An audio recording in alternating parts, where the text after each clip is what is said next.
You have to arise and trust God and say, Lord, unsay akong dapat buhaton?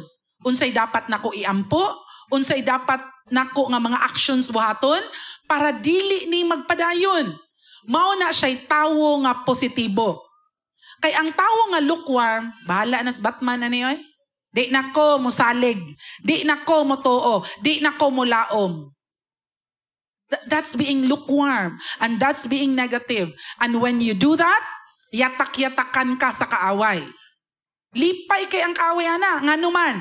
Because kung dili ka magmadaogon, walay maluwas lain. Ikaw, madto kag langit. Pero walay laing maluwas, pinaagi nimo. Pero kung mubarog ka, mo fight ka, mo win ka sa imong battles, imong friends, madala nimo. Muingon imong friends, grabe man kayo mong giagian nga pagsulay no, ni barog manggihapon ka. Unsa di sekreto nimo? And then you can share. Ing-ani gyud ni salig ko sa Ginoo, ing-ani akong gibuhat, nagampo ko, ni apil kog D-group, ni simba ko. And makadaghan kag madala in the kingdom of God.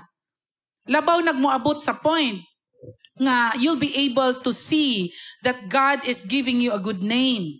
Pag naa kay good name, naa kay influence, naa kay pwede mabuhat, pag mubarog ka, mutindog ka, people will listen and that people would come to know Jesus. And that's the will of God. Pero kung magmukmuk ka sa imong kwarto, sige kag depression, anxiety, negative kay imong thoughts, may pagmamatay na lang ko. Egsoon, diha ragyog ka kutob. Dili ka magamit sa Ginoo. Bahala nagdi ko magamit sa Ginoo eh. Imo pud na. But if you wanted to see the hands of God move mightily in your life, it's not about God. It's about you making that decision. Usahay no, pastora naghulat ragyog ko sa Ginoo eh.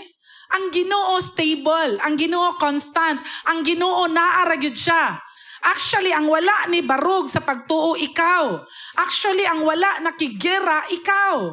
Actually, ang sigig duha-duha. Remember, walay tubag sa pag-ampo kung puro ka gaduha-duha. Anong bati man kayo na akong situation, oy? Kay sige raman kag duha-duha. Sige raman kag ingog. Bahala na ni, oy. Bahala na sa Batman. Ay, gay kapoy, nakugtuo. Natural, walay mausab sa imong situation. Because ang makapamove sa kamot sa Ginoo is faith.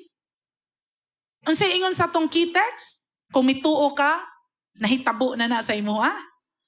Once you believe on something, 50% of the job is done already. Nituo ko nga mahitabo ni, 50% is done already. Ang imo na lang trabahuan o gayo is the other 50%. Unya uban pag yun nimong Ginoo. Mao nang walay imposible sa imong pwede o kaya buhaton.